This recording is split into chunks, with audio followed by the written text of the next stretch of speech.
Your Excellency, I've been given 20 minutes to say very many things. I'll try to keep the time, and we have agreed with the leaders of the houses that after the 20th minute, they can ring the bell. Your Excellency, the last 3 years have been phenomenal because when you were sworn in, and iko kitabu, there is a booklet with the scorecard so that you can help, you can be able to follow as we go through. I will not be able to say everything, but I will be able to give the key highlights in the 20 minutes which I have. So, Your Excellency the President, when you were sworn into office on 13th September 2022, the economy of Kenya was in bad shape because of a number of factors, mainly the disruption of the supply chains because of the war in Ukraine and Russia, the COVID-19 pandemic that has shut down our economy for more than a year, and other shocks, including the drought that had ravaged our country. Because of these economic shocks, our economy was in bad shape. Kenya was one of the 6 countries in Africa that had been predicted to default in their sovereign debt, the others being Ethiopia, Chad, Ghana, Gambia, and Zambia. Out of the 6 countries, including Kenya, that had been predicted to default in their sovereign debt obligations, only Kenya survived. All the other 5 countries defaulted. Why?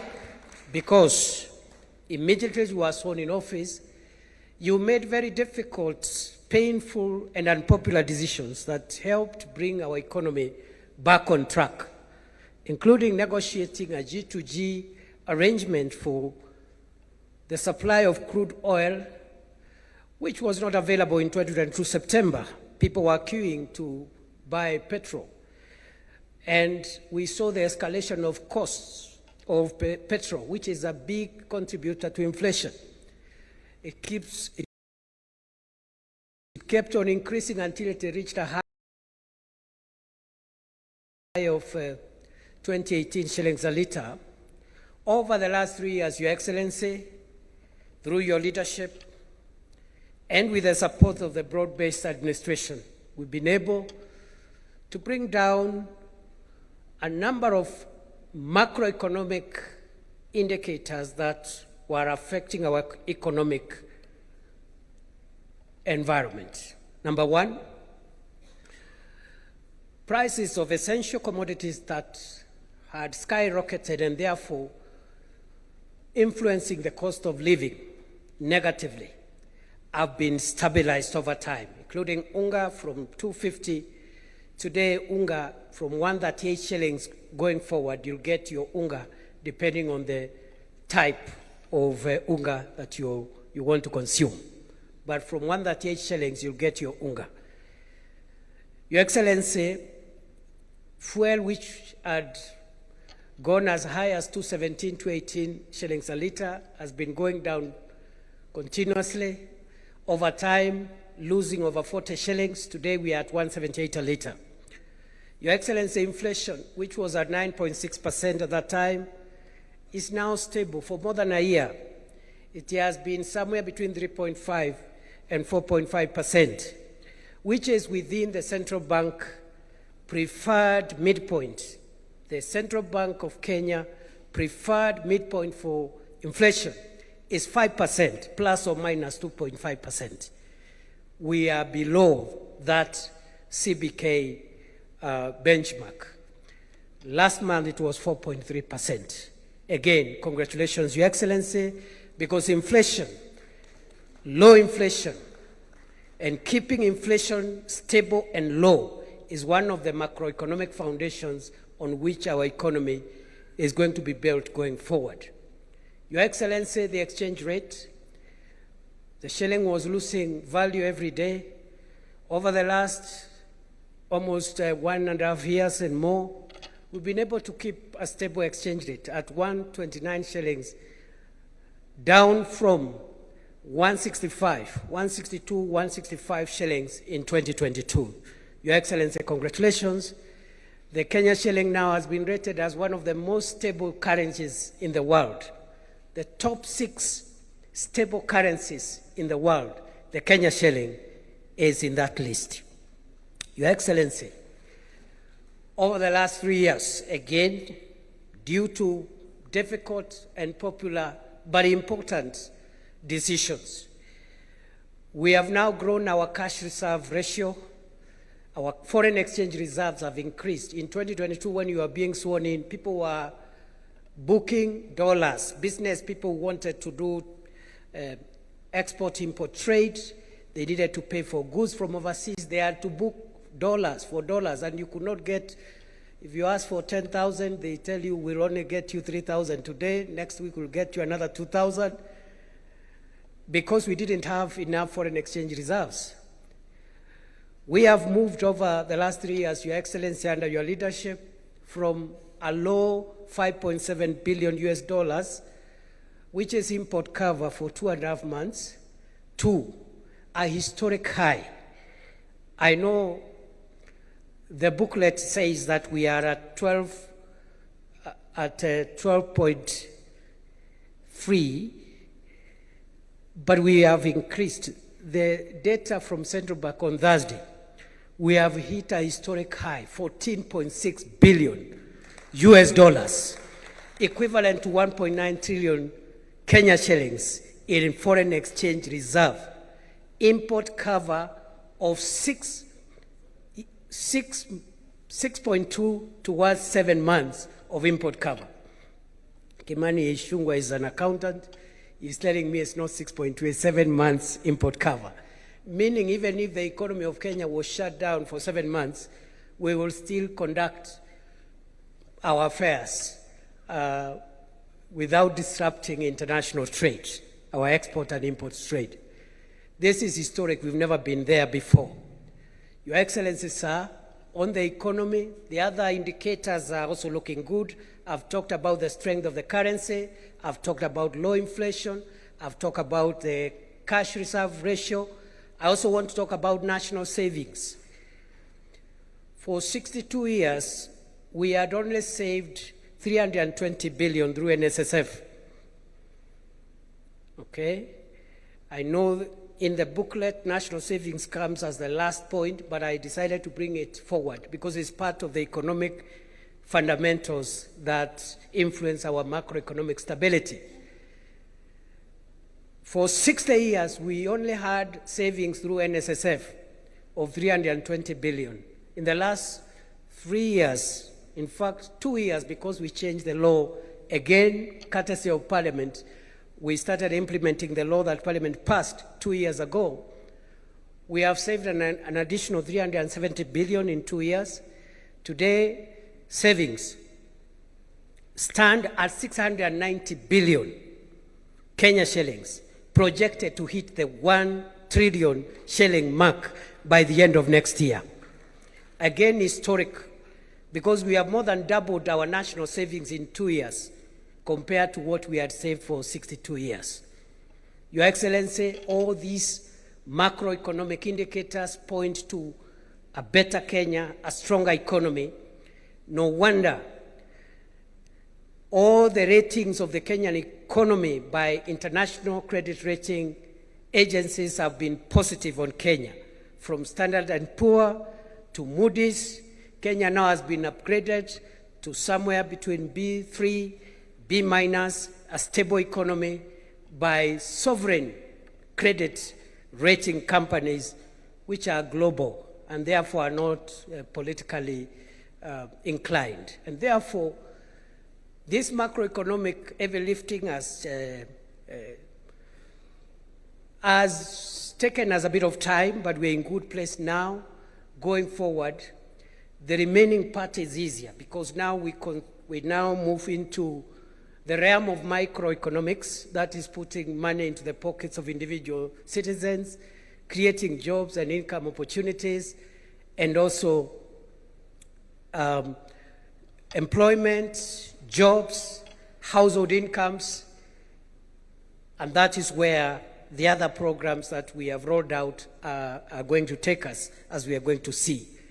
So that is how the economy has been stabilized over the last 3 years, and some of the interventions required parliamentary support of the two houses of parliament, and we applaud Parliament in its entirety for that support. Number two, Your Excellency, is agriculture. We have undertaken a number of agricultural transformation steps in the last 3 years as the broad-based administration. Number one, we started with the registration of farmers. Before then, we didn't have a database on farmers. And now we have a database of farmers. We know what they farm, the acreage of land, the kind of fertilizer they need, and where they are. And we are now having 7.3 million farmers whom we know what they need in terms of farm inputs. That was a major milestone of the achievement of this administration quite early, within the first year. Number two, we've worked on the farm inputs to bring down prices of farm inputs, mainly fertilizer, from a high of 7,000 shillings per 50 kilogram bag of fertilizer to now the current 2,500 shillings per bag.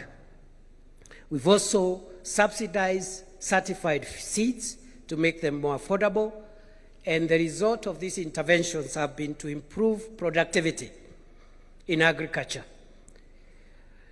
Maize, for example, the staple crop, we have seen an increase in our maize production from 44 million bags in 2022 to 75 million bags last year, 2025. We have also seen the increase in terms of income and returns on coffee from an average of 60 to 70 shillings a kilo. Today, a kilo of cherry, the farmers are getting somewhere between 120 and 160 shillings, more than double of what the prices were in 2022. Earnings from tea over the last years have improved from 154 billion in 2022 to last year 215 billion Kenya shillings, the highest returns from tea in the history of our country. We've also increased our production of sugar, because for a long time Kenya has been importing sugar. Your Excellency, you recall more than 20 years ago when you were Minister for Agriculture, you still used to lead Kenya's delegation to Zambia to negotiate for COMESA safeguard measures so that we can get sugar imported into Kenya. In the last 3 years, Your Excellency, through your leadership, we've been able to reduce the imports of sugar by over 70%. The production has risen from 472,000 metric tons in 2022 to 815,000 metric tons in 2025. Through your leadership and with the help of both houses of parliament, we have been able to bring in a new law in the sector to eliminate cartels and to provide for partnering with private sector to lease government-owned sugar factories, Mumias, Nzoia, Chemelil, Sony. And today, we are now not just having an additional 200,000 acres under sugarcane production, but we are also having timely payment for farmers, of course at better prices, from 3,500 shillings per ton to the current 4,500 shillings per ton. Your Excellency, because of these reforms, the cartels in the sugar industry have been dealt with, and in the next 2-3 years, Kenya will not require to import a single grain of sugar from anywhere. In fact, Kenya will start exporting sugar to the other countries in the region. Your Excellency, for the first time, farmers are being paid every 7 days for their delivery of cane, and workers are being paid at the end of the month. And for the first time since sugarcane growing was introduced in Kenya,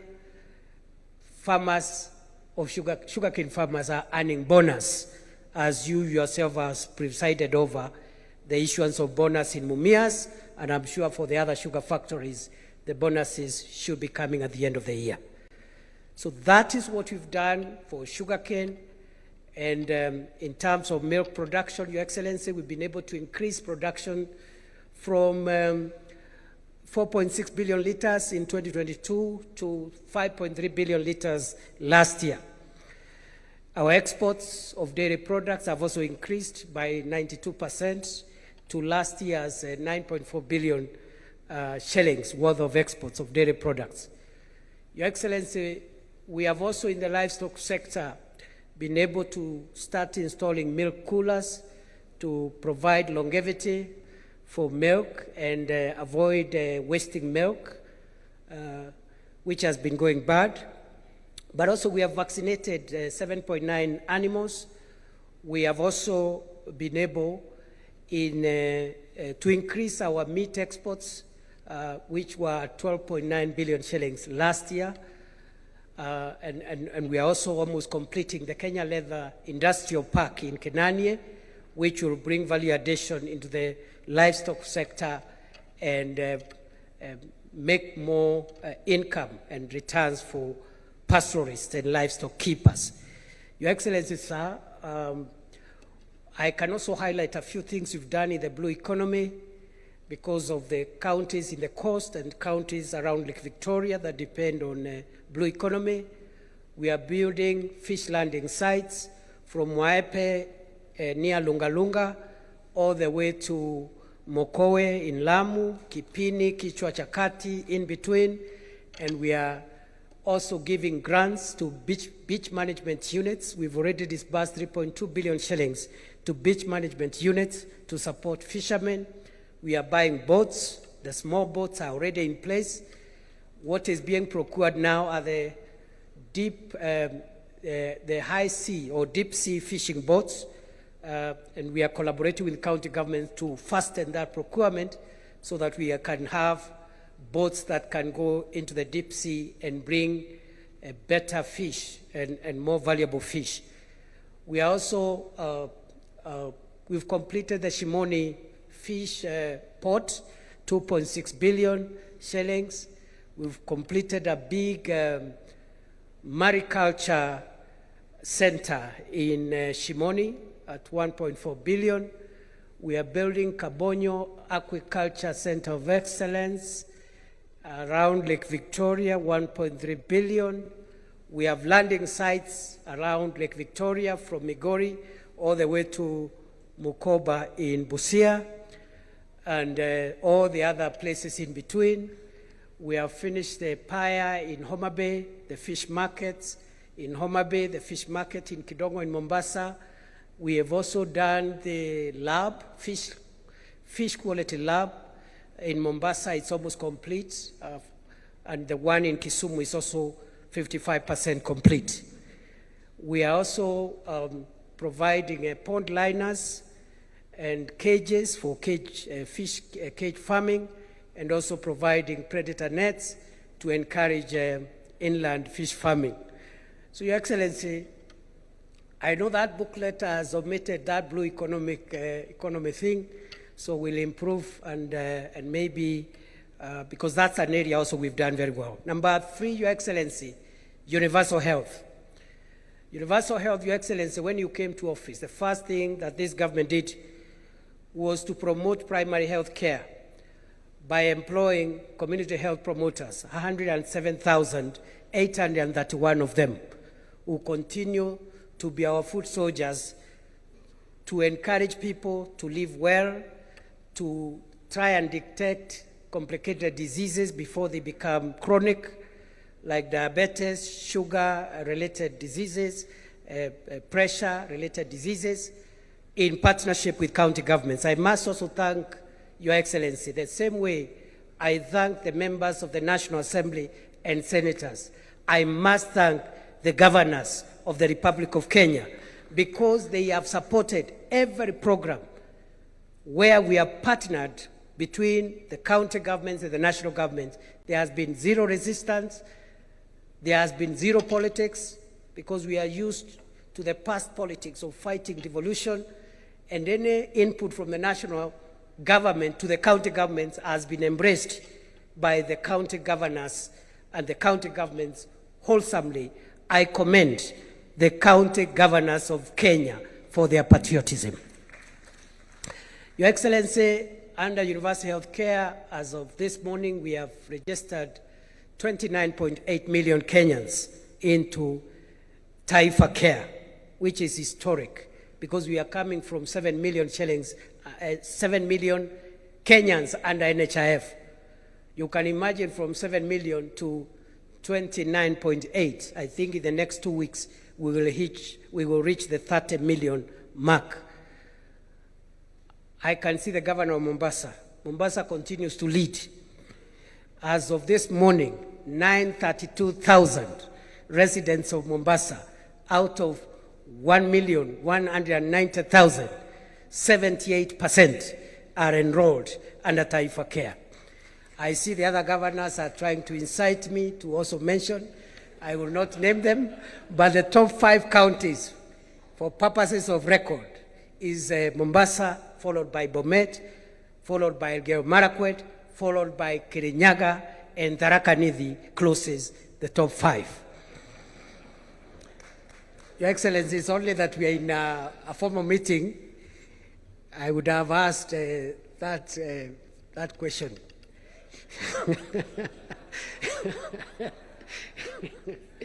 Your Excellency, sir, what we need to fine-tune to improve our universal health care going forward are 3 things. 1, we need to improve on the health commodity supply chain. There are still a few gaps in the health commodity supply chain system. Number 2, we need to improve on the actuarials of the universal health coverage to make sure the premiums that are paid are able to provide quality packages for all kinds of treatments across the board. And thirdly, we need to fine-tune the issue of fraud. We must fight fraud. The biggest threat to any public medical insurance around the world, in all countries, the biggest threat is fraudulent claims. We must overcome that challenge, detect fraud, deal with it when it happens, and make sure that we secure UHC into the future. Your Excellency, in terms of equipment, we are under the National Equipment Support Program, which all counties again have signed to. We are placing specialized equipment to replace the now decommissioned MES program with the National Equipment Support Program. So we've made a lot of strides in the health sector. In terms of education, number 4, Your Excellency, education. When you were sworn in office, there was a lot of hue and cry. Everywhere we went, citizens used to tell you and to tell the rest of us, if you get into office, abolish CBC. Today that noise has died completely. Why? Because immediately you were sworn in office, you established the Presidential Working Party on education reforms. High-level experts, stakeholders, students, lecturers, and all the people in that space contributed to the streamlining, the reforms that we have implemented that streamline the CBC program. Transition has been going on. We just transited into grade 10. I'm told we are now 99-point-something% transition into grade 10 in the 3 pathways. There is still work to do, but at least we provided clarity on the CBC program. We have employed 100,000 teachers. Our commitment in the manifesto was 116,000 teachers. We will close the gap this year, and we will celebrate that milestone as well, because we discovered during our campaigns that there was a poor student-teacher ratio By that time, it was 1 teacher for 45 pupils or students. Today, we have reduced that ratio from 1 to 45 to 1 to 29, one of the best in the world. Even the developed countries, it is somewhere between 1 to 25 and 1 to 30. So we are doing well. The textbook ratio in our country is among the best in the world, 1 to 1. The textbook student ratio of Kenya is among the best in the world, 1 textbook for 1 pupil or student. Your Excellency, we have built 23,000 classrooms.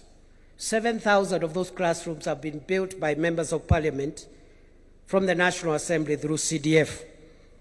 And 15,000 classrooms have been built through the national government. Your Excellency, we have also been able to employ 3,300 tutors for our TVETs, and we have also achieved a number of things. Number one, we have increased the budget in education from where it was in 2022 when you took over.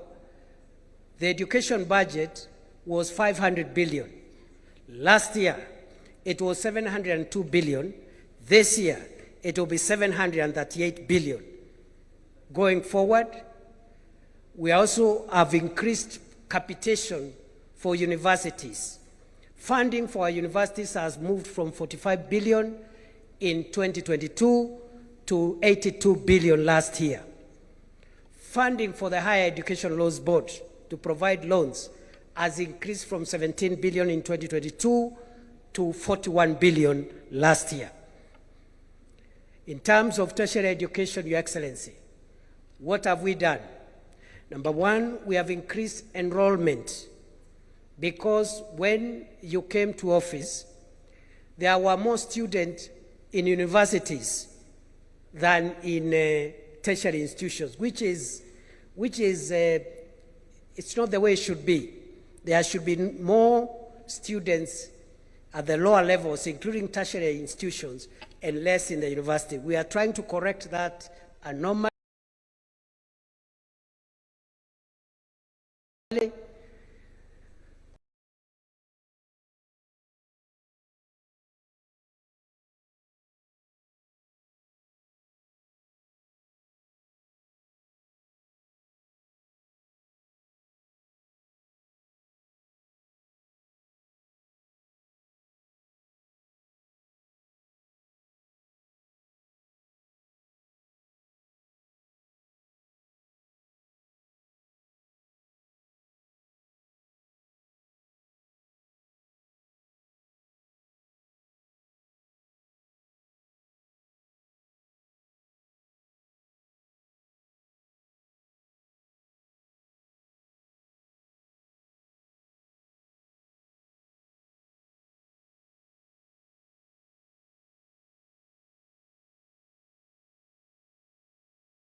Have certification in technical related subjects.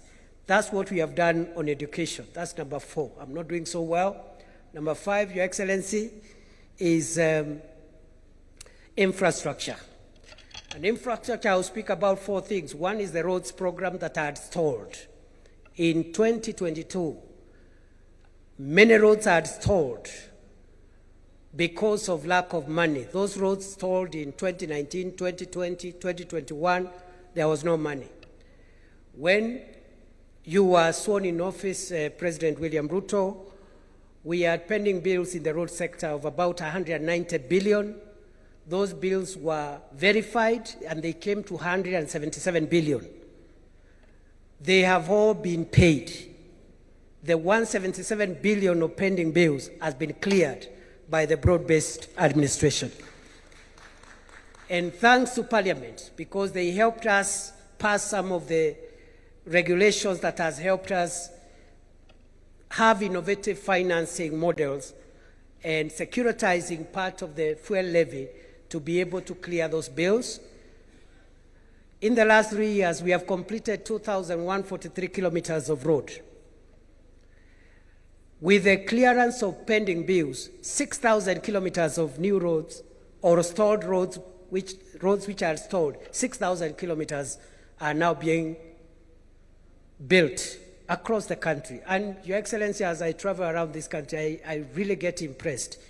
Some of the areas where citizens had given up hope on tarmac roads, I have seen those roads with my own eyes. Niseme nisiseme. From Mandera to Ramu, to Kitoka Lamu, Gare, from Gare, Elwak, Kobo, Kotulo, Tarbaj, Wajia, Samata, Modogashe, Garbatura, Kulamawe, Isiolo. 750 kilometers of a road under this administration for the first time in northern Kenya. 750 kilometers, the largest, the longest single road project ever to be initiated in the Republic of Kenya. Karibu niulize Rais Ruto ni fire si fire. But since this is a formal meeting, sitauliza. There is another road which had been approved to be gravelled, but President Ruto changed the instructions and said it should be tarmacked. From Lamu Port to Ijara to Garissa, all the way to Isiolo, 421 kilometers. It's being tarmacked as we speak. Over 50% of that road is now being done, has been done. I have seen roads which have been forgotten, like Taveta, Chala, Njukini, Olerai, Rombo, Ilasit. It's now okay. It's work in progress. I've seen the dwelling of Changamwe, Mariakani. I've seen the dwelling of Mtwapa to Kilifi, going into Malindi, is ongoing. And the flagship one, Rironi, Mau Summit, which is being worked on as we speak. So there's a lot of progress. That is the roads. Electricity, we have increased the connectivity of electricity from 8.8 million households in 2022 to 10.3 million households in 2025. And we are on course towards universal electrification by 2030, as was envisaged in Vision 2030. Our connectivity in electricity now is 66% nationally, one of the highest in Africa. Some of the African countries are still at 11%, 18%. Your Excellency, in terms of affordable housing, markets, and hostels, this is part of public infrastructure. And we've done well in that front.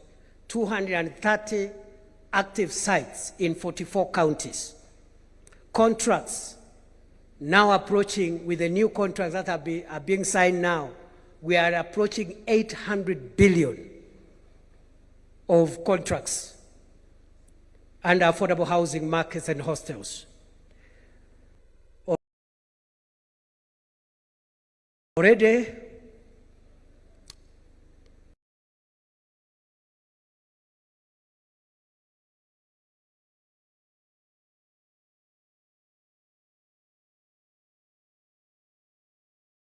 service units ongoing, 7,500 for the police, 15,000 for KD,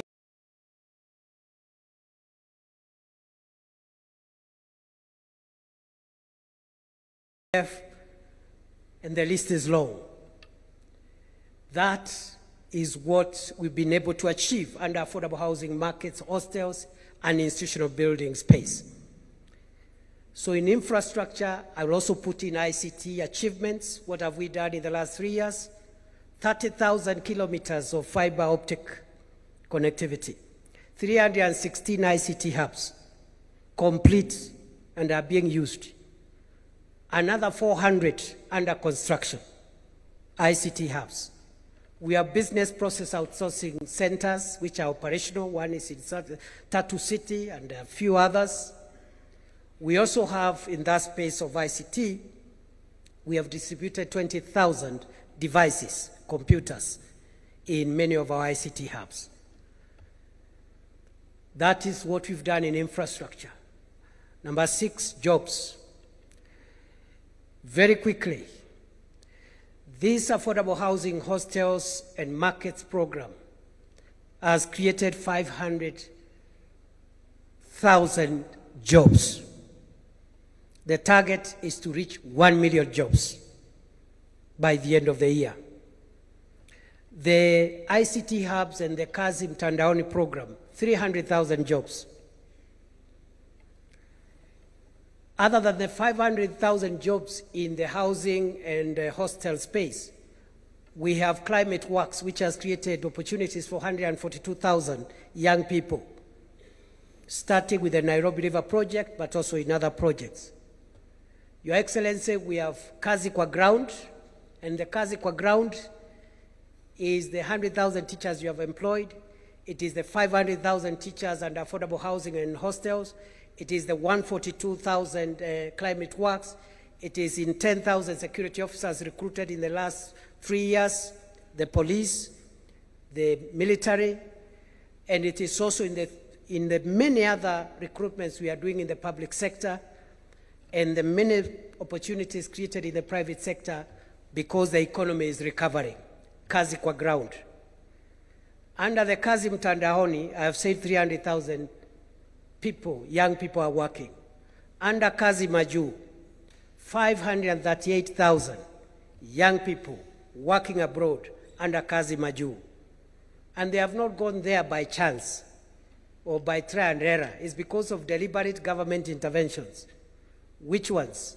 Eradicating recruitment cartels and fake agencies, signing bilateral labor agreements to protect our workers abroad, providing a green channel for passports of young people who have a contract so that in 2 days they get a passport, providing a grant to assist them buy a ticket and acquire a passport through the Youth Enterprise Fund. These interventions is what has promoted the Kazi Maju program. We have now 538,000 young people. We want to target 1 million young people by the end of the year under Kazi Maju. Enterprise support for young people. The Nyota program, Your Excellency, which you have been presiding over, the first component of Nyota, which is business support, has reached 123,000 young people. All the components of Nyota will reach 820,000 young people. And you have directed us to look for ways of expanding that number into 1 million, even 2 million. And we are working on it, both under the Nyota program and also the KJET program, which is a 20 billion program which will equip small enterprises with the equipment they require to increase their productivity. And we are working on that, Your Excellency, to ensure that between KJET and Nyota, we have somewhere between 1.5 and 2 million young people reached under business support, equipment support, under on-the-job experience, and AGPO opportunities, and RPL, which are the components that we are working on. That's what we've done in the job space. Very quickly, sports. Since 1987, we've never built a stadium. The 2 stadia which were there, the main one, Kasarani and Nyayo, were dilapidated. President Ruto and his broad-based administration has been able to renovate Kasarani to FIFA standards, and also Nyayo. But we have also built the most iconic sports stadium in this part of the world, the Talanta Sports City, which is going to be like our main flagship sports city for our country, and as we look forward to hosting AFCON next year. Your Excellency, you're building another 24 stadiums in other parts of the country, from Nanyuki to Voi to Wajir to Homa Bay is complete, Kitui is complete, Kinoru in Meru is complete, and many others. Your Excellency, allow me to talk about security reforms as I wind up. We've been able to introduce the police equipment modernization program, which has helped us to crush terrorism and banditry. We've now suppressed the terror that was being visited on many people because of terrorists, extremist groups, and bandits to a big extent because of the police equipment modernization program, a 20 billion 5-year program that has already, I think, spent over 13 billion shillings under your leadership. You are implementing, or we are implementing, the police reforms in terms of welfare. Just last week, an announcement was made for increment of their salaries. The lowest prison warder and police officer will get an increase of 48% of their basic salary. This has not been done in a long time. We are building houses for them. We are providing medical and life cover for them if they get hurt in the line of duty. Your Excellency, for the KDF, the modernization program is also running smoothly, and we want to thank you for those reforms. In terms of our road traffic safety, just this week we went live on instant fines. That should be able to reduce the road accidents and make drivers accountable. And we are going to see a drastic reduction of road accidents because of the cameras and the instant fines that we have introduced. So that's what we've done.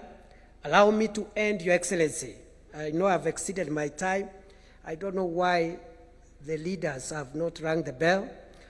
Let me finish by projecting the future. As you have led us, Your Excellency, you have told us Kenya is punching below its weight. For far too long, we are struggling, yet our potential is big. Through your leadership, Your Excellency, we've been able to crack the difficult issue of how we finance our modernization and transformation. And you have told us it is possible for us in one generation, as has been done in Singapore, Malaysia, South Korea. We are able to transform Kenya from the third world economy status to the first world. Other countries have done it, we can do it. China, for example,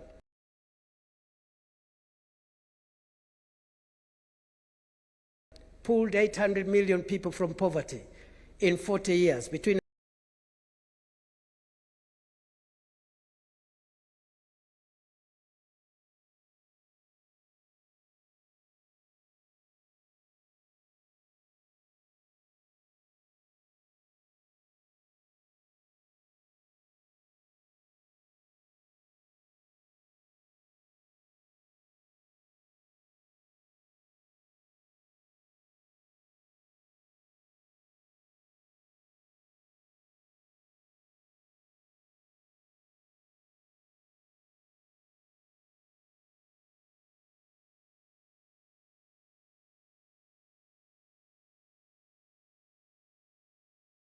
what we did with that money.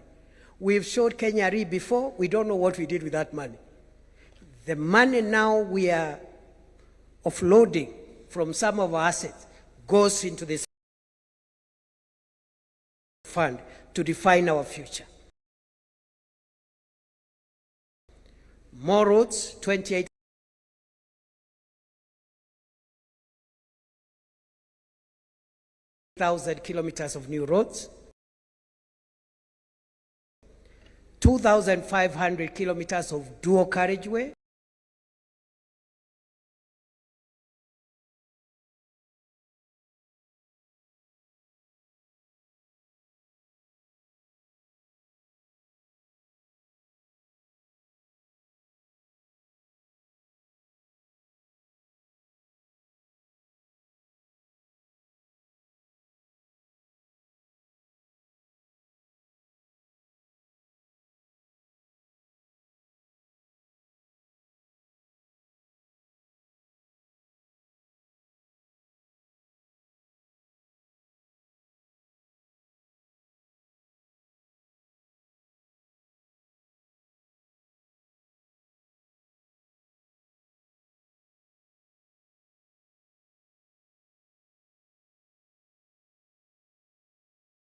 Your Excellency, with your permission, allow me to now call on Agnes Zani, the Chairperson Committee, to oversee the implementation of the 10-point agenda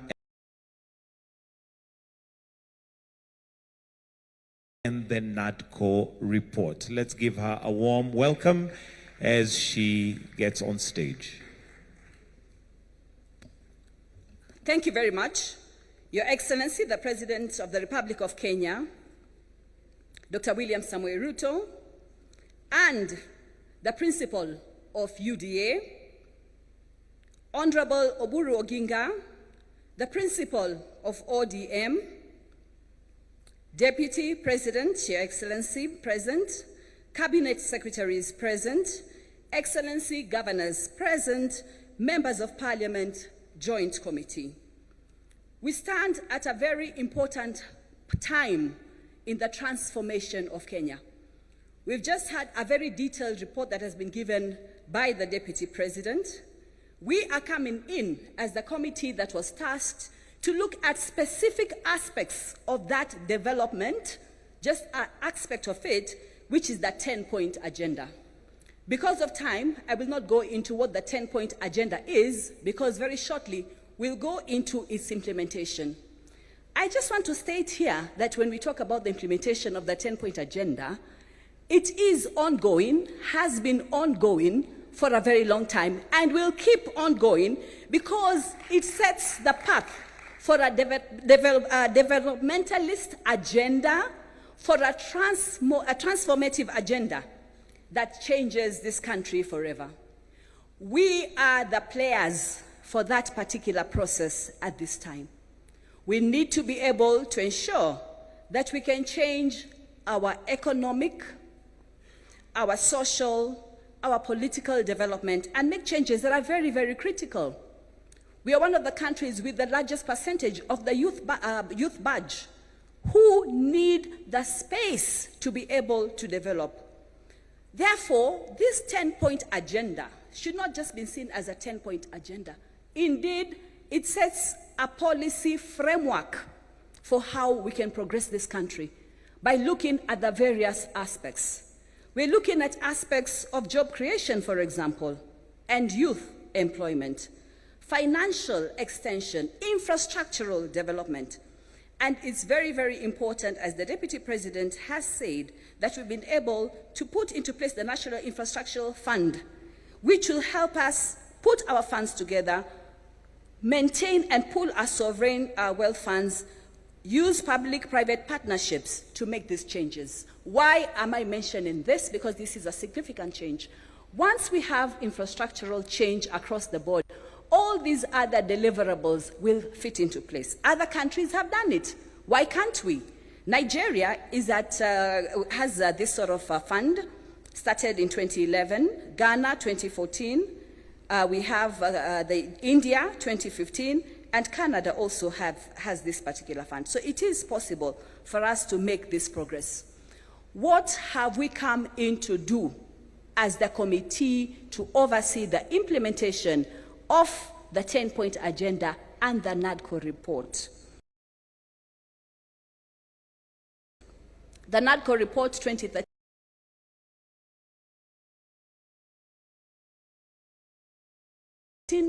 of course, 2023, of course, gave a raft of measures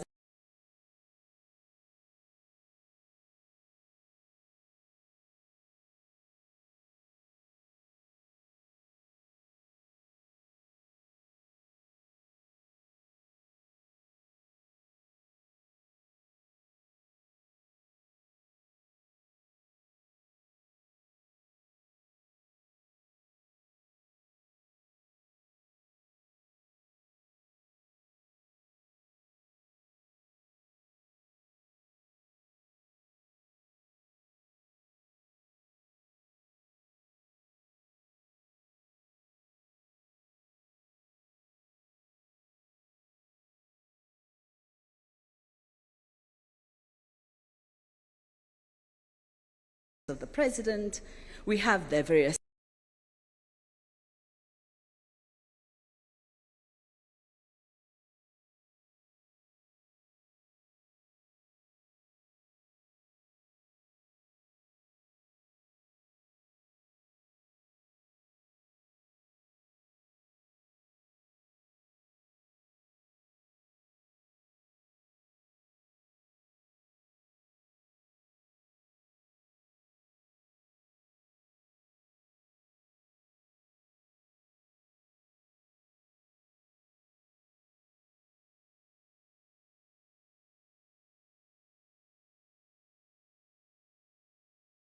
to the two political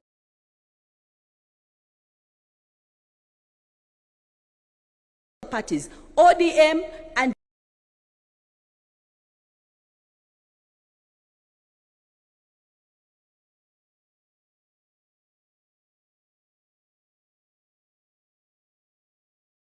ODM principal, we have Dr. Oburu. So there is perpetuity and continuity in this very, very critical process. Through this, we've been able to engage with various stakeholders. We've had consultations with various stakeholders. We went through public forums throughout the various parts of the country to bring in this information, and we're about to deliver exactly that. Kindly allow me to acknowledge, with a lot of humility, the members of this committee. Could you please be upstanding so that you can be recognized? Members of the COINTEN, we call ourselves COINTEN, it's just an acronym of the committee overseeing the implementation of the NADCO report and the 10-point agenda. We have as just joint secretaries, Mr. Bore and Mr. Ongwen. Mr. Bore, Executive Director of UDA, Mr. Ongwen, Executive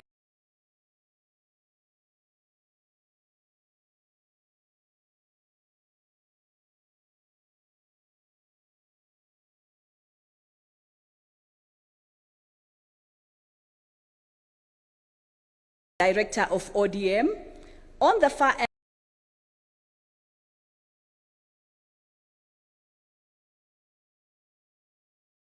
trajectory of taking us into being completely developed country, following on various stages that we have passed through and what we need to be able to get to. So we then say, as a committee, this is a task that keeps going on.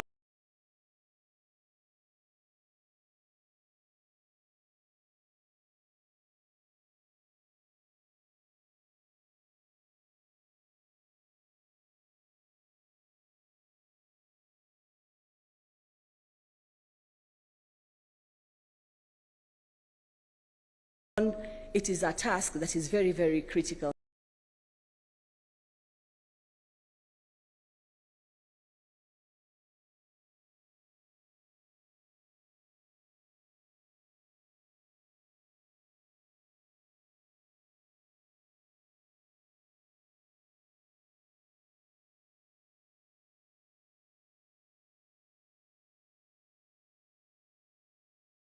From Kenya, once and for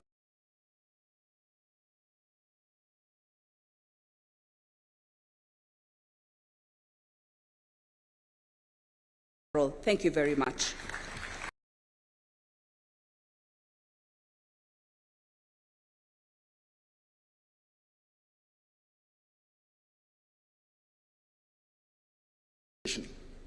Various key issues that are marked as achievements have been enumerated by His Excellency the Deputy President, and I will not go much into that.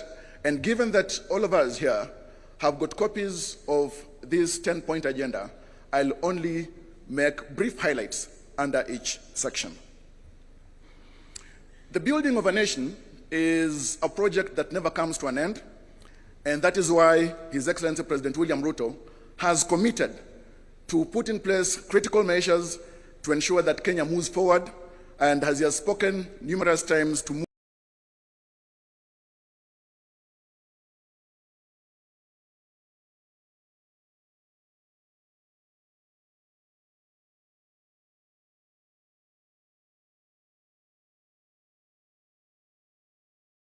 Kenya into a first world country.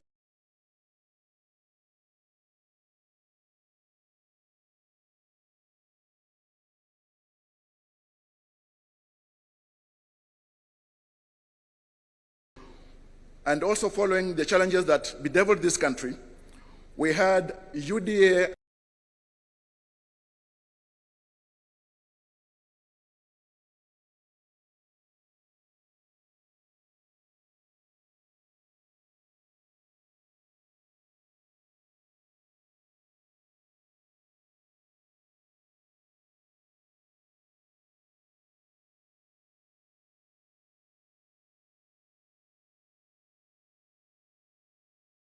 and ODM come together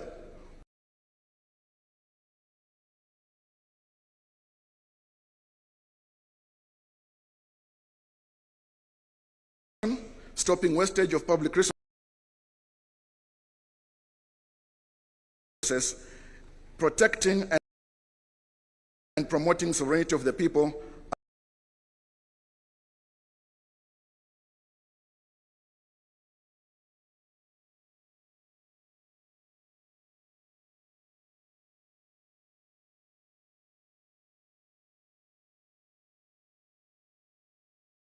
the rule of law and constitutional.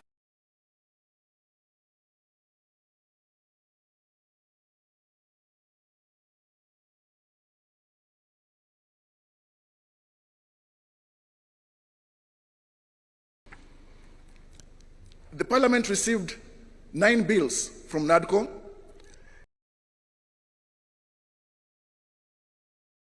and various of these bills have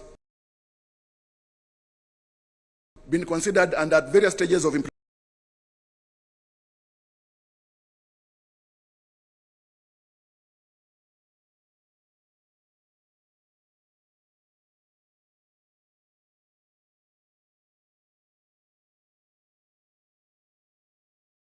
and consideration by Parliament.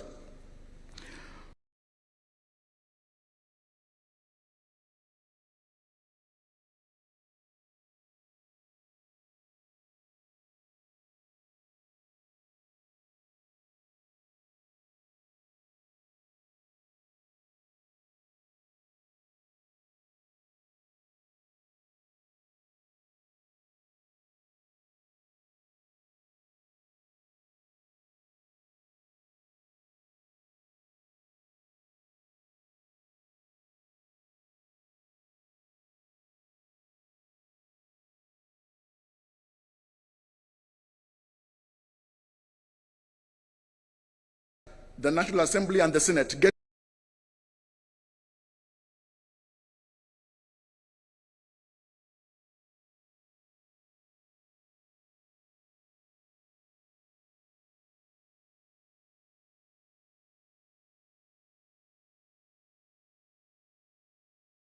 to work harmoniously for the greater good of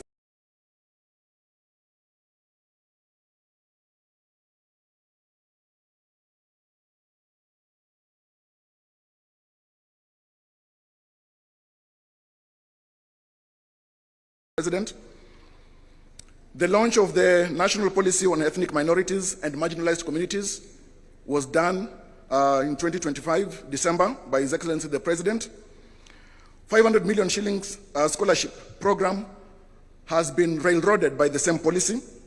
The same policy creates the Directorate for Minorities and Marginalized Communities under the Executive Office of the President. On economic inclusion, ladies and gentlemen, measures to reduce the cost of living, we have seen the fertilizer subsidy program, which has lowered the cost of fertilizer from 7,000 shillings to 2,500 shillings per bag, which has enabled many farmers to access this.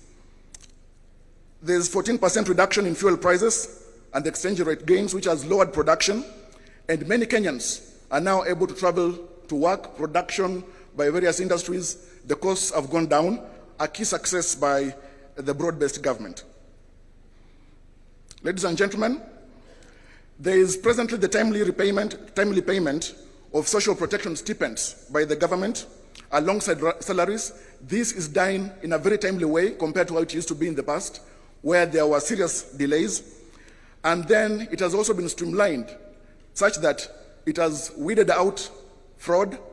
And in the past, many people who were able used also to fraudulently access the social protection funds. This has been weeded out. The Equalization Fund allocation to support development and service delivery in the marginalized areas has been increased from 5 billion shillings to 9.6 billion shillings, a key achievement under the broad-based government.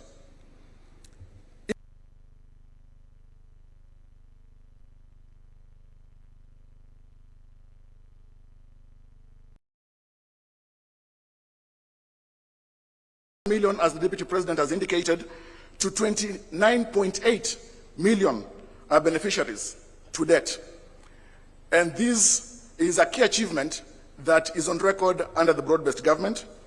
We have got the CHPs, 107,000 of them, 831 have been employed, and people now across all the villages and hamlets in Kenya access primary health care. Share premiums for 1.5 indigents are being paid by the government. When it comes to education as an inclusion aspect, 100,000 teachers have been recruited since 2022. And as the Deputy President indicated, this has largely increased the teacher-student ratio. 23,000 classrooms and 1,000 laboratories are under construction, a major achievement that is ongoing. The committee has also noted that university allocation has increased from 45 billion to 82 billion shillings. The HELP scholarship funding has increased also to 41 billion shillings. These are self-evident achievements under the broad-based government in the period under consideration. Rural and infrastructure inclusion, 260,000 affordable housing units are under construction, creating thousands and thousands of jobs for young people, the youth, and various professionals, architects, lawyers, engineers. And this is a celebrated score of achievement under the broad-based government. 450 markets are being constructed nationwide across all the 47 counties, and 6,000 kilometers of roads under construction. Protection and strengthening devolution. Key implementation here and achievements, Your Excellency, we have had the equitable share revenue to counties increased from 385 billion shillings to 415 billion in the financial year 2025-2026, and in this financial year it's projected that this is going to increase to 450 billion shillings. Access of funds to county governments and this increase in shareable revenue is a major gain for devolution, and the broad-based government is evidently keen to protect and advance devolution in Kenya. Counties now receive timely monthly disbursements with no pending carryovers as of June 30th, 2025. Your Excellency, under Agenda 4, promoting and protecting livelihoods for young people, we have got many key achievements. So far, for instance, Your Excellency, the committee has recorded that over 90,000 young people from all 1,450 wards are undergoing training in the country. Over 121,000 youth, together with 110,000 youth from Kakuma and Dadaab, these are refugee camps, have received business training, mentorship, and startup grants of 25,000 shillings, being an initial of the wholesome 50,000 shillings that they will ultimately receive. Your Excellency, the Nyota program is a major success, which has created opportunities for over 820,000 young entrepreneurs aged between 18 and 29 years. Your Excellency, across all 1,450 wards, there is the 50-50 gender parity, and the Nyota program has really impacted lives of thousands of young people in the country. Additional employment initiatives have created and increased opportunities for young people in the country. 640,000 jobs have been created through affordable housing program, with 7,000 professionals who have been onboarded. Your Excellency, the construction of stadia has also increased the creation of jobs for youth and professionals across the country. 20,000 jobs have been created through the Climate Works program. Under leadership and integrity, Your Excellency, as agenda number 5, the broad-based government has ensured the enactment of the Conflict of Interest Act, which you assented into law on the 30th of June or July 2025, which has now been operationalized. This act strengthens the government's commitment in combating graft and regulating and reducing conflict of interest within the public sector. Agenda number 6, Your Excellency, the right to peaceful assembly as enshrined in Article 37 of the Constitution, and compensation of victims of protests and riots. The government has set aside 2 billion shillings for compensation of victims of protests in the first supplementary budget of the financial year 2025-2026. This will go for the compensation of victims of protests and human rights violations. Your Excellency, 4 days ago, A panel of experts for compensation of victims was gazetted by the head of public service under a framework that will be developed by the Kenya National Commission on Human Rights, and already these railroads the compensation of victims, which has been a key issue raised by even citizens whenever we've been moving around the counties in the public participation process.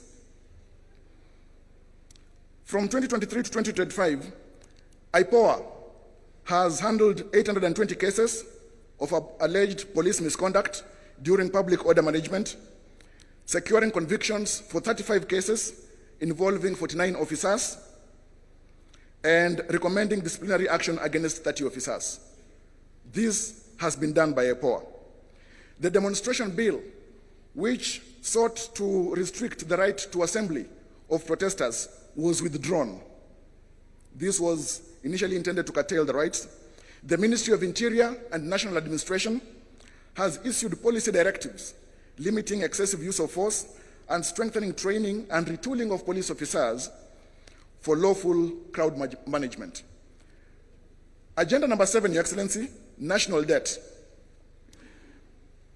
The broad-based government, ladies and gentlemen, has commissioned a comprehensive forensic audit of the public debt by the Office of the Auditor General to strengthen transparency, verify utilization of borrowed funds, and this has been an issue within the public, the issue of auditing our public debt.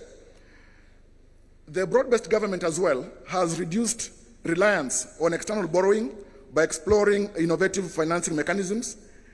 And just yesterday, Your Excellency, you signed into law the National Infrastructure Fund Act.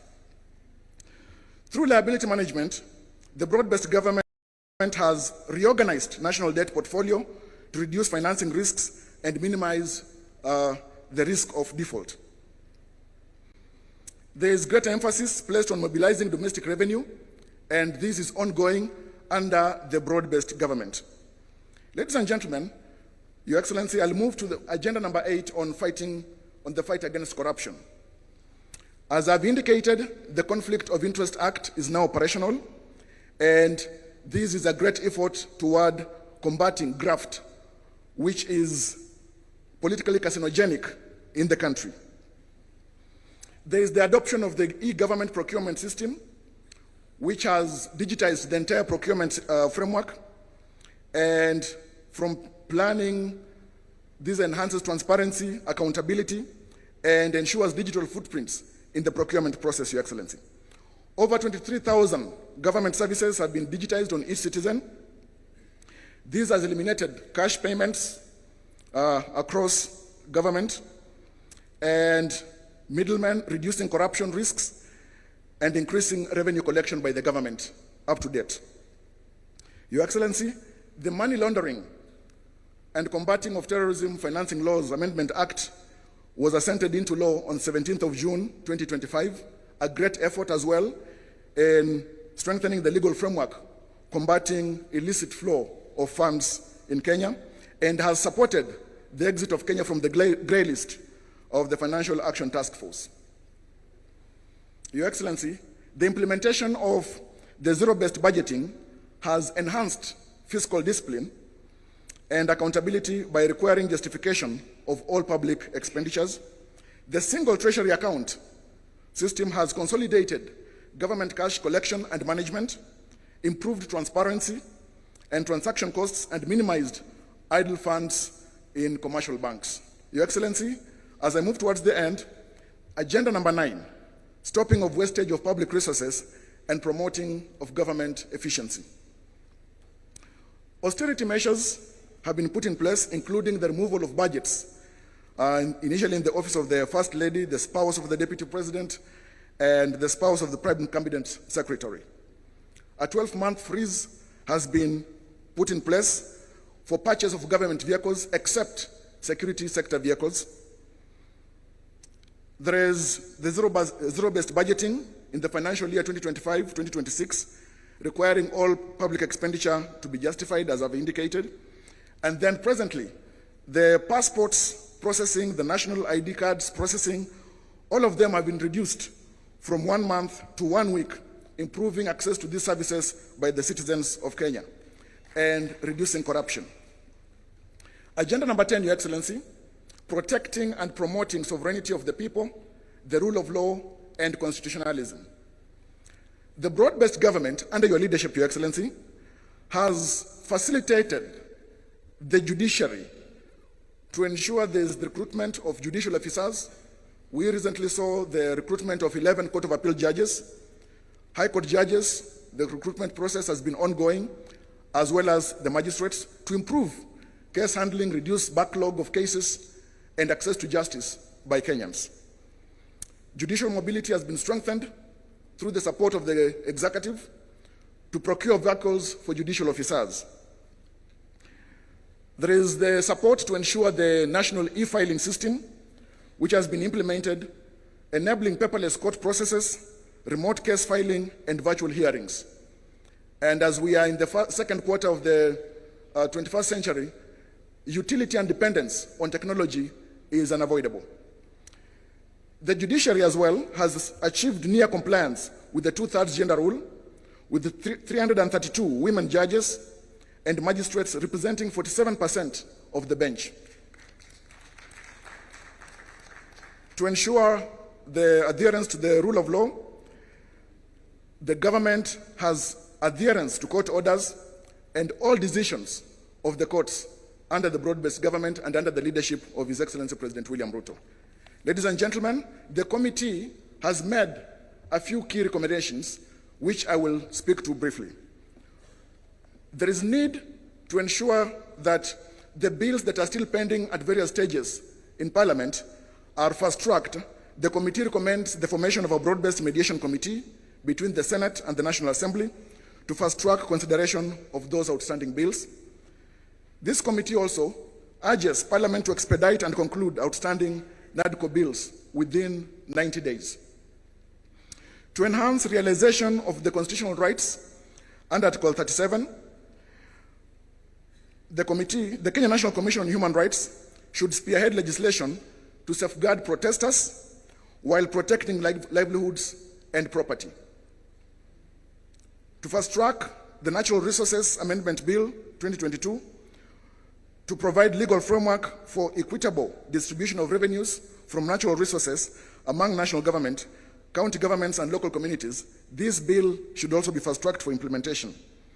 County governments are here urged to implement the National Policy on Ethnic Minorities and Marginalized Communities 2025 to promote inclusivity in governance and public participation.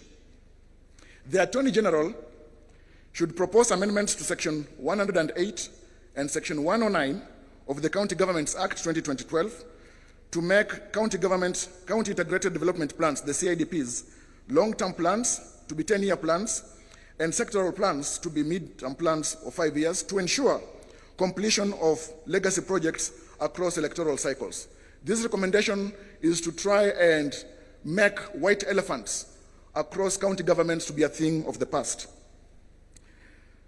To enhance efficiency and credibility in elections, the IEBC should be well-resourced and supported to develop infrastructure and capacity to hold transparent, credible, and verifiable elections as the Constitution provides. We recommend as a committee the establishment of a multi-agency team comprising the National Treasury, the Kenya National Commission on Human Rights, the Law Society of Kenya, under the leadership of the Office of the Attorney General for the victims' compensation. While, of course, as I've indicated already, steps in that direction has been taken by the gazettement that was done 4 days ago by the Head of Public Service. To promote access to justice, the Independent Policing and Oversight Authority should conclude investigations into complaints within 6 months and publish its findings.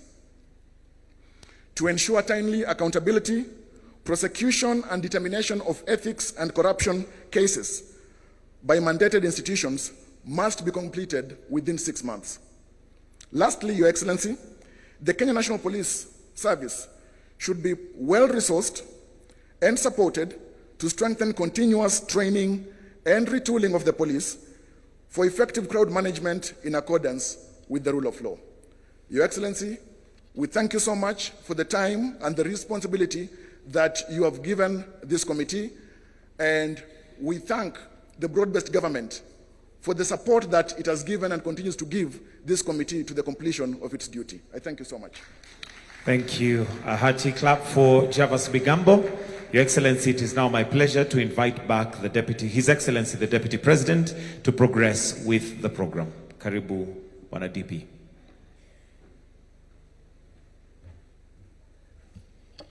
Thank you very much, Coin 10.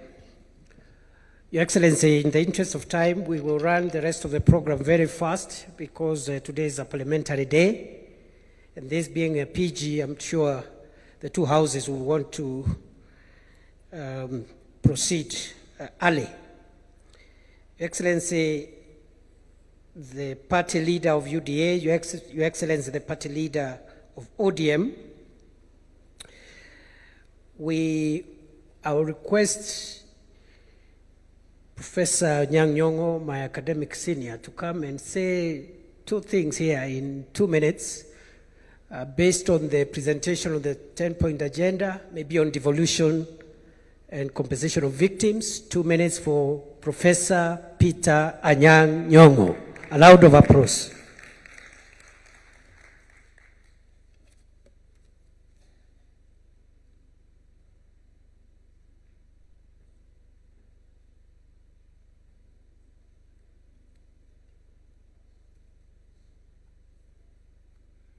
Your Excellency, the President and the Vice President, thank you so much for convening this meeting. It's extremely important and informative. I will only say two things that are effectively dealt with in this report. That is devolution and compensation of victims. As you know, that some of us have been very concerned about the issue of victims, and I'm glad that today they've gone on record that the victims will be compensated. Secondly, devolution. You know, there was that famous story that a child always asks for more, and it's never enough. The Constitution of Kenya says that there are two levels of government, devolution and national, separate but interdependent. Kenya cannot really develop fully if devolved government is not fully funded for the development functions that it performs. I'm grateful that it is said that the equitable share of revenue to counties has increased to 385 billion shillings in financial year 2024-2025 to 415 billion shillings in financial year 2025-2026. This is good. And it is projected to rise to 450 billion shillings in 2026 and 2027. We are happy about that. But you know, as I said, we will never stop asking for more. Thank you.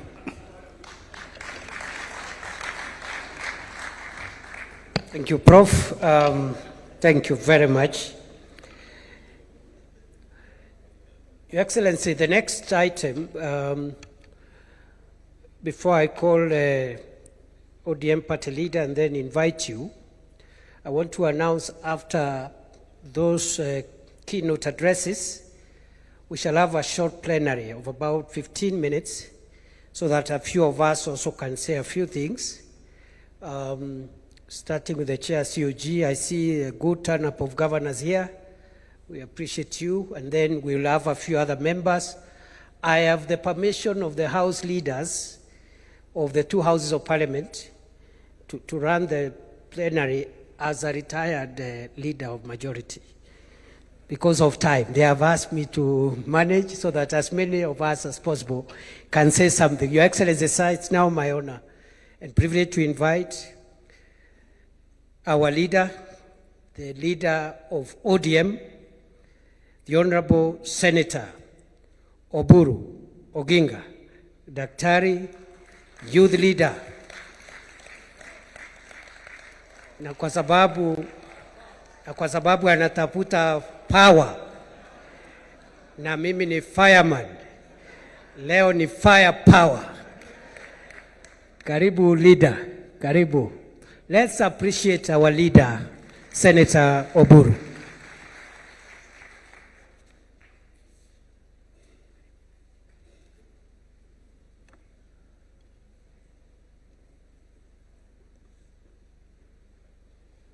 Your Excellency, the President of the Republic of Kenya and Commander of the Armed Forces, Dr. William Samoei Ruto, the Deputy President, and all protocols observed, fellow members of Parliament, I would like not to make, I have a written speech here, but I don't want to read it all. I want to have it here as part of the today's meeting, and I will give it to the press also to have it. But I'm used to speaking off the cuff. It is better for me than reading long speeches. Your Excellency, the report of the 10-point agenda committee headed by my sister, Honorable Professor Zani, is finally presented to us as a joint parliamentary session. Mr. President, this is not a small feat. Mr. President, the country has been waiting for this. The country has been waiting for this because we are in this broad-based government, but there are people who thought that this report is the one which formed the foundation for establishing broad-based government. Mr. President, I want to inform the country that broad-based government started long before the 10-point agenda came. Mr. President, therefore, it cannot depend, the broad-based arrangement cannot depend on the 10-point agenda. 10-point agenda was meant to strengthen the broad-based arrangement. And Mr. President, the 7th of March, which was slated as the date for making the report, was not the end of the broad-based arrangement. The broad-based arrangement goes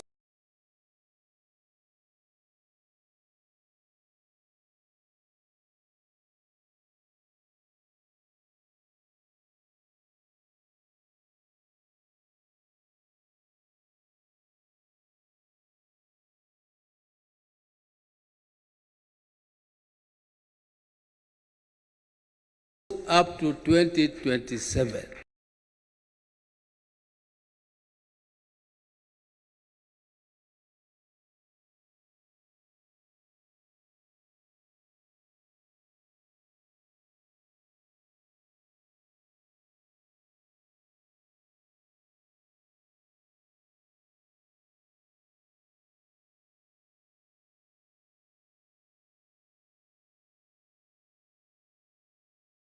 Seven,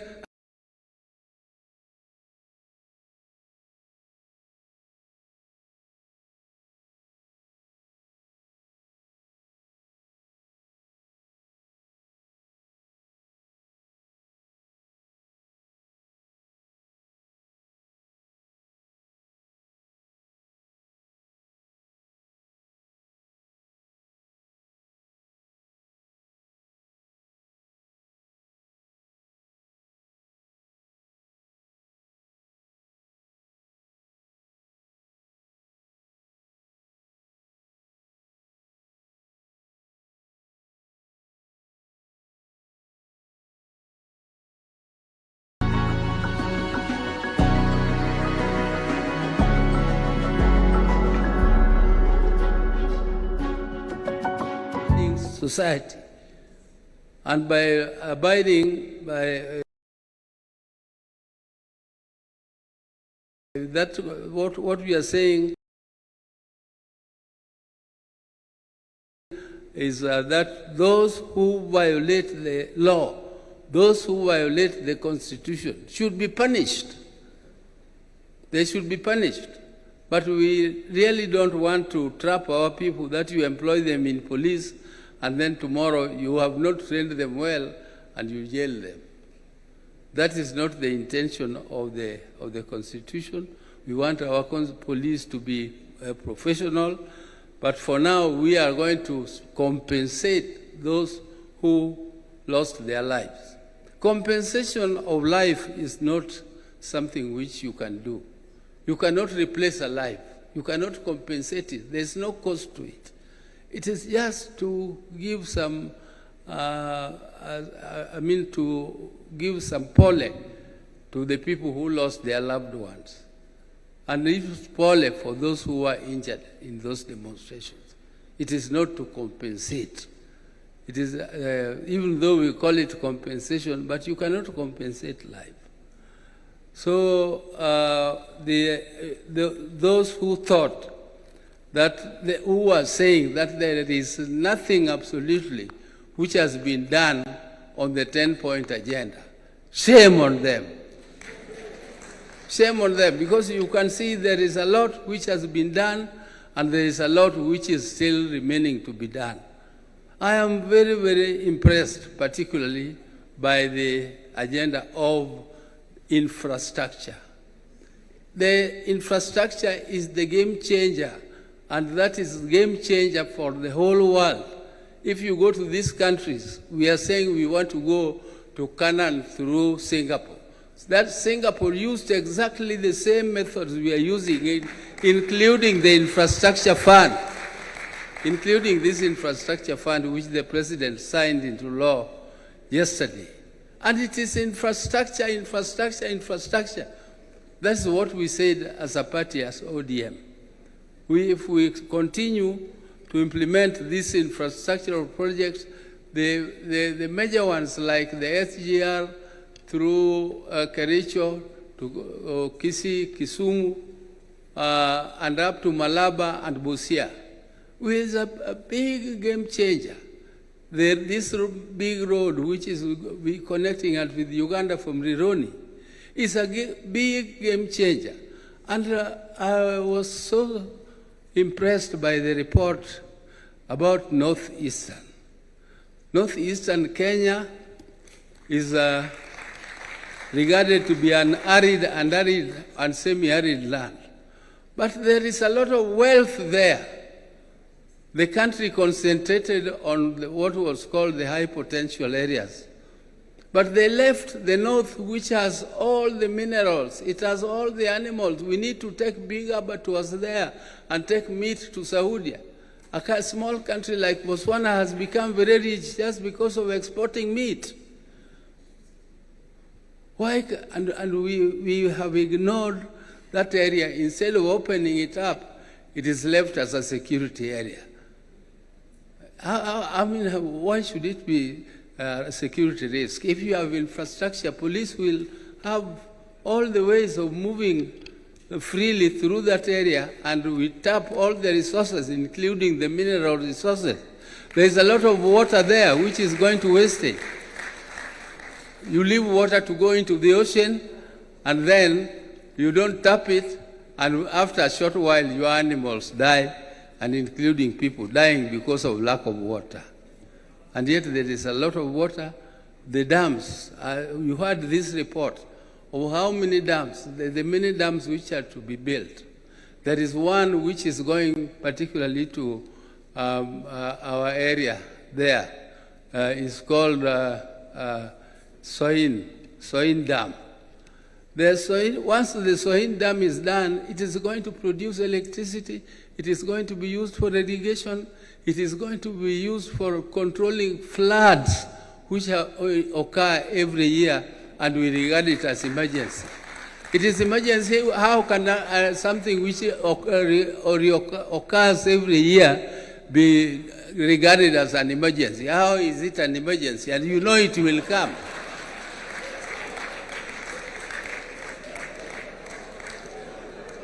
So you have Thank you. Yeah, I don't want to. Your Excellency, I said I'm not very good at reading speeches, and therefore I will leave this my speech. I don't know. I will give it to the President, but I have spoken my heart. I've finished what I wanted to say. Thank you very much.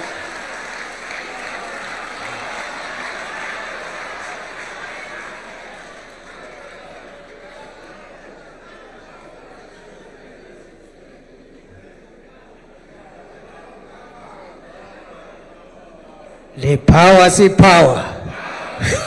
The power, see power.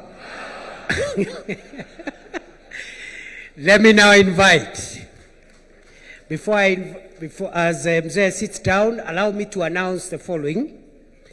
President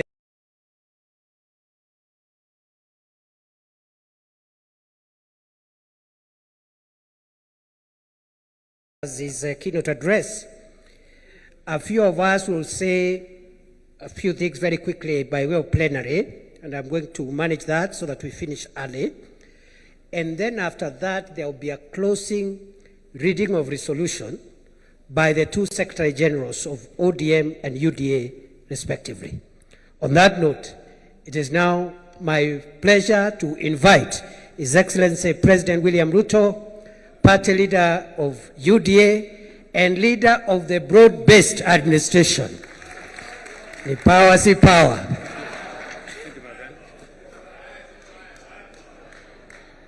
Aya, asanteni sana, tafadhali tuketi. Thank you very much. Mr. Deputy President, our leader, the party leader of ODM, Oburu Oginga, governors present, senators present, members of parliament, both from Kenya and from Yala. I have a written statement, just like Daktari Oburu. Allow me to read half of it, and then I will speak the rest. It is good to be back here at the Kenyatta International Conference Center, the birthplace of the Memorandum of Understanding between Kenya Kwanza UDA and ODM. Exactly 1 year and 3 days ago, my brother, the late Right Honorable Raila Odinga, and I agreed to work together in the national interest for the benefit of our country. Although our brother Raila is no longer with us physically, his wisdom, foresight, and enduring commitment to the nation continues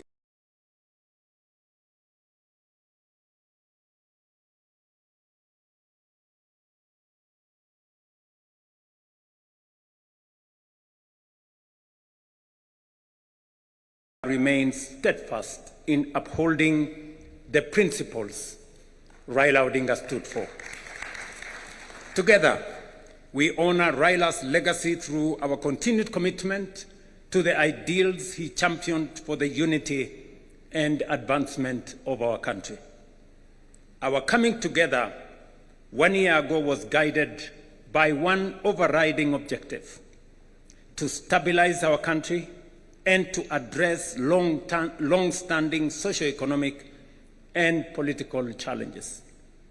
For too long, our politics had been consumed and trapped by division, tribal competition, and regional rivalry instead of focusing on the real issues affecting the lives of all Kenyans equally. Together, we resolved to change that. Today's joint parliamentary group meeting between the two parties is therefore significant, not only because it reflects the spirit of that agreement, but also because of the responsibility we carry as leaders to deliver on commitments made to the people of Kenya. We had planned to mark the first anniversary of the signing of the MOU on the 7th of March by assessing the progress made in implementing the agreed agenda. However, as you all know, in the days leading up to that date, our nation suffered a tragic loss. We lost a distinguished member of parliament, the late Honorable Johanna Ngeno of Emurua Digir, who was a committed member of this parliamentary group and a dedicated servant of the people. Were it not for the fatal helicopter crash, the Honorable Ngeno would have been seated here with us today. May his soul rest in peace. Ladies and gentlemen, the MOU between UDA and ODM was built around a 10-point agenda, drawing largely from the recommendations of the National Dialogue Committee, or commonly known as NATCO. These agenda items address critical national issues, including electoral reforms, the cost of living, governance, and economic stability. Following the signing of the MOU, we immediately began implementing the agreed programs. I am pleased with the report that has been presented here today by the Oversight Committee, highlighting the progress made across the 10 agenda items during the past year. The progress we have made is evident across several areas. Our country today enjoys greater stability, and the partnership has created an environment in which government programs can proceed without unnecessary political disruption. Opportunities for our young people are expanding, with government programs now reaching hundreds of thousands of young people across the nation. Through initiatives in housing, health, agriculture, education, the digital and creative economy, as well as the labor mobility programs, we are deliberately expanding new avenues for employment. Allow me, ladies and gentlemen, to paraphrase, because I have been particularly meticulous in trying to find out where we are in the process of implementing the 10-point agenda. And just for the record, the 10-point agenda was not imposed on us. The 10-point agenda was our commitment, voluntary commitment between our parties in respect to the people of Kenya. There are some people who want to appoint themselves supervisors, as if we met the commitment to them. We did not make the commitment to them. We made the commitment to the people of Kenya. And our responsibility and reporting is to the people of Kenya. And let me say the following. We did this, and we set the standard very high ourselves, because we believe that is what we should do for the people of Kenya. Not because anybody forced us, not because anybody imposed it on us, but it is because it is our commitment that Kenyans deserve a higher standard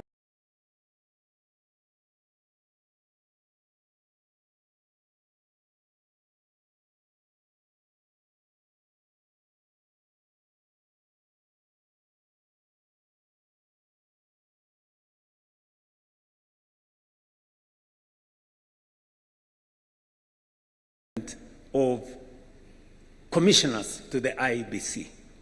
You remember very well that that was a very big debate. Today, we have gone through the process.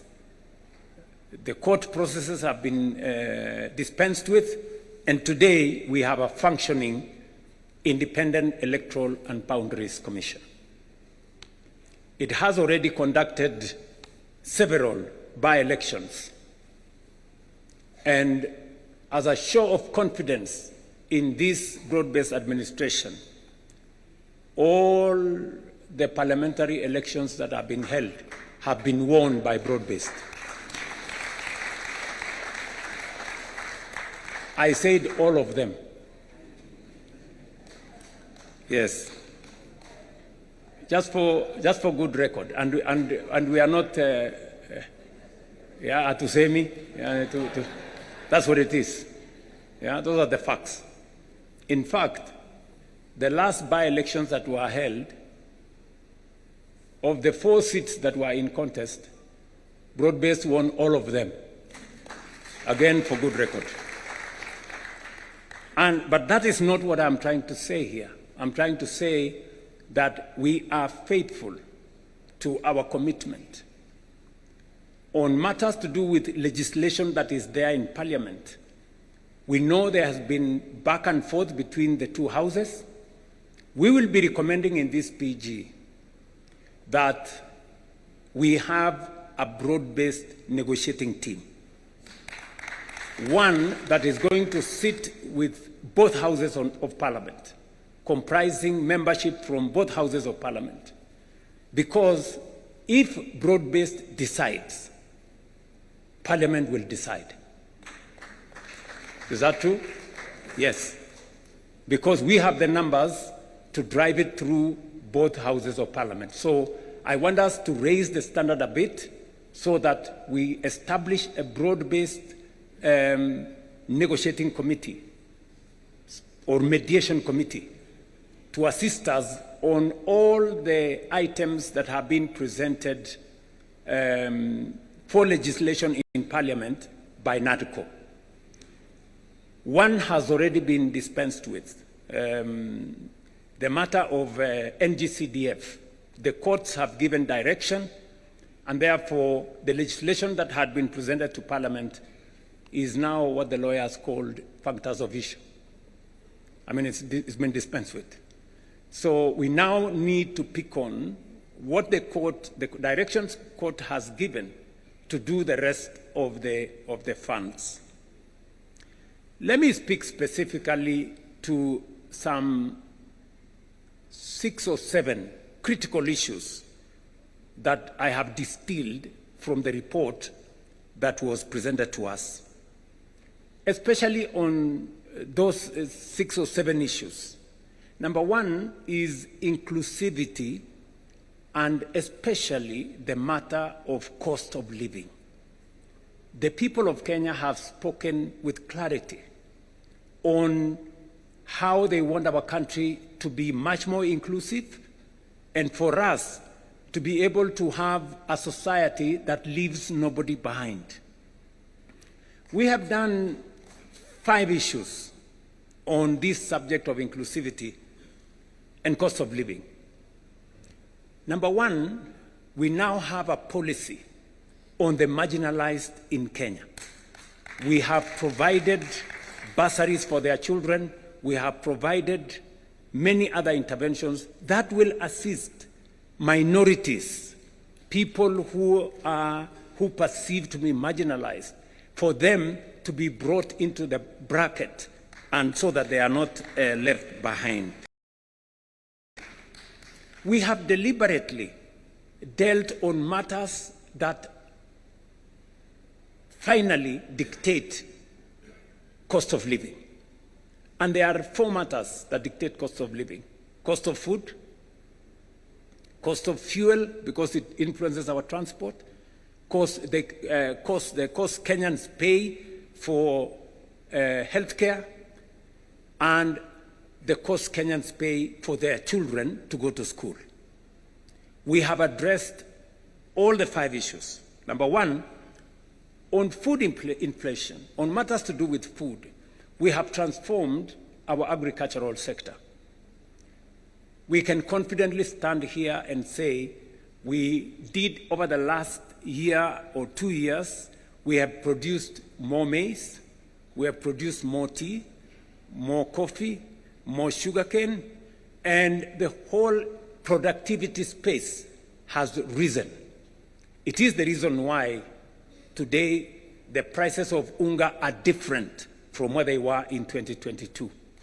We have made a commitment to that. Number 2, we have managed our economy well.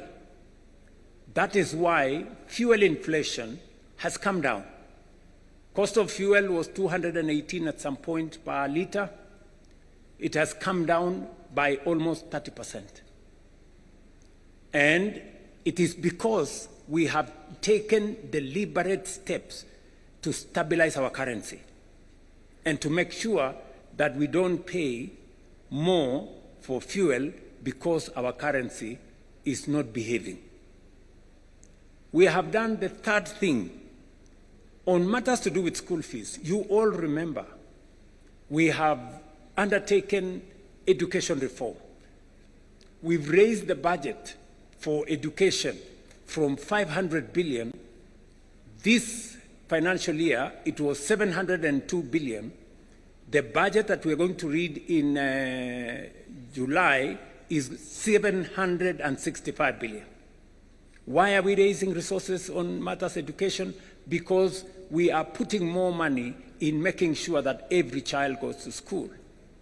We have not only hired more teachers, because if government does not pay for those teachers, boards of governors pay for them, which means parents pay for them.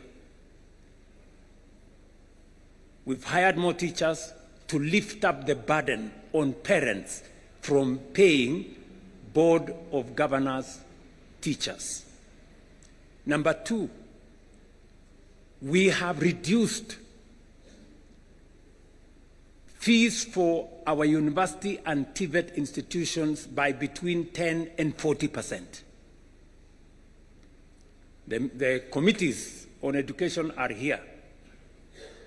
We have also, as of this week, reduced the fees for our TVET institutions from 105,000 per year to now a standardized 67,000 per year. You heard the Minister for Education announce that this week. It is because we want to make sure that we lift the burden of parents on matters to do with school fees. And that is the standardized fee. And then we will now go in with all the bursaries the counties are given, all the bursaries the NGCDF is giving, and we have signed agreements with counties. You remember the Comptroller of Budget did raise issues on counties supporting bursaries. The Ministry of Education has signed with all the counties. Now,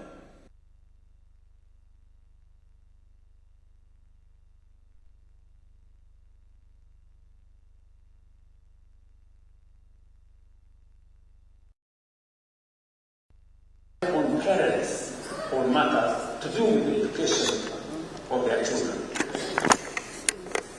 You all know that also we have lifted a heavy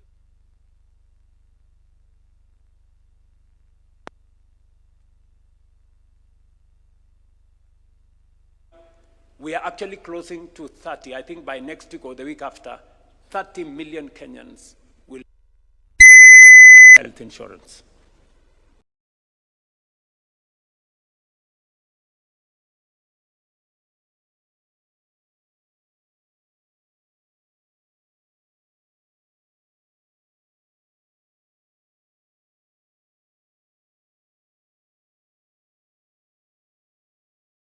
Billion shillings this week alone for PHC and for SHIF.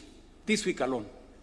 We are paying the highest amounts of money to any hospital that has ever been paid under any other administration or under any other program. That is the reality. That is a fact. So, in terms of cost of living, we are dealing with health to reduce bills paid by citizens. We are dealing with education to reduce bills paid by citizens. We are managing fuel to reduce transport costs. We are dealing with food so that we can reduce the cost of living. So I want members of this PG to work with your heads high. This administration, the administration you have formed, is tackling cost of living head on. And finally, we are making sure that more Kenyans have income. Today, I report to this PG, we have 1.8 million Kenyans who are not working in 2022. Today they are working. 1.8 million.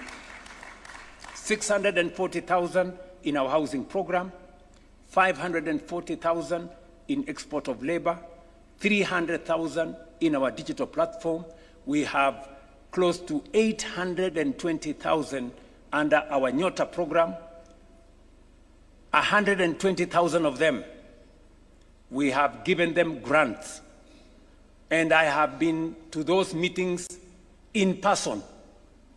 I have met the 120,000 young people myself. Yeah? Many people were trying to give me small lectures. What is the president doing? Going to give out checks to young people. And I told them, this is how I choose to spend my time. You decide about yours.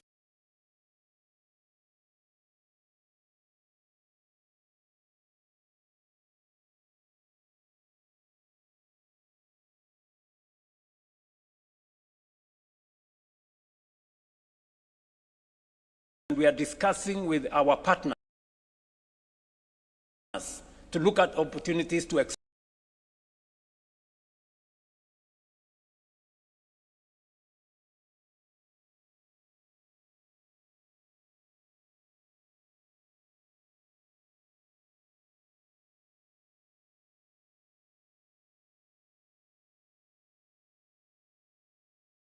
that program, because that is where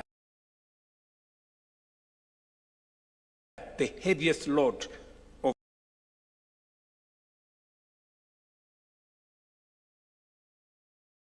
our young people are. So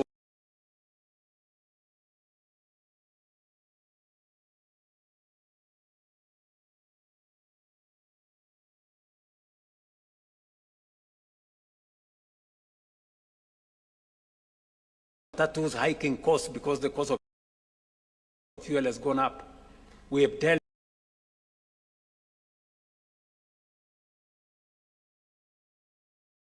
with more Kenyans that are working today.